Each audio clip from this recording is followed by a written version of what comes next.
حضرت محمد صلی اللہ علیہ وسلم کا ارشاد ہے کہ جو شخص نمازوں کو اپنے وقت پر پڑھے، وضو بھی اچھی طرح کرے، خشوع خضوع سے بھی پڑھے، کھڑا بھی پورے وقار سے ہو، پھر اسی طرح رکوع سجدہ بھی اچھی طرح سے اطمینان سے کرے، غرض ہر چیز کو اچھی طرح ادا کرے، تو وہ نماز نہایت روشن چمکدار بن کر جاتی ہے اور نمازی کو دعا دیتی ہے کہ اللہ تعالی شانہ تیری بھی ایسی ہی حفاظت کرے جیسی تو نے میری حفاظت کی۔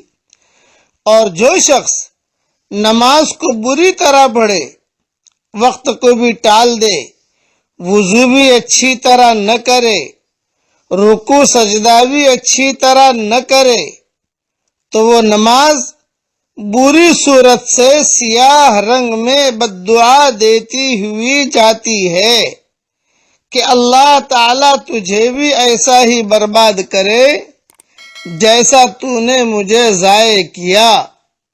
اس کے بعد وہ نماز پرانے کپڑے کی طرح سے لپیٹ کر نمازی کے منہ پر مار دی جاتی ہے۔ یہ حدیث طبرانی میں ہے۔ اس لیے نماز ہمارے لیے دعا کرے، ایسی نماز پڑھنی چاہیے ہمیں، نماز بد دعا نہ کرے ہمارے لیے۔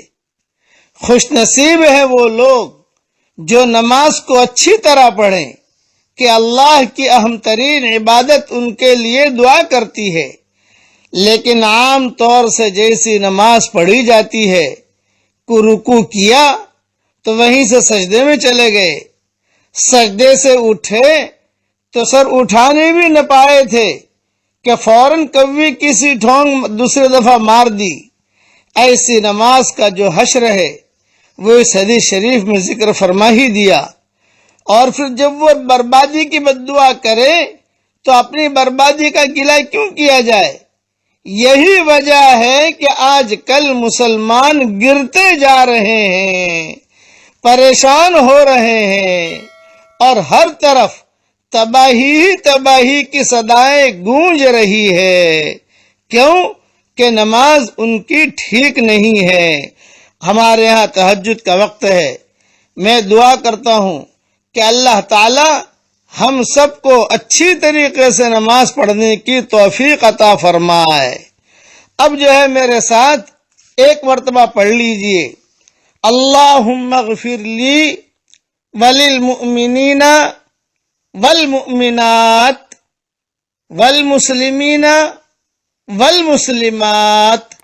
دیکھیے میں نے ایک مرتبہ پڑھا، دنیا میں جتنے مسلمان مرد عورتیں ہیں ان سب کے برابر اللہ نے مجھے نیکیاں دے دی، حدیث شریف میں آتا ہے۔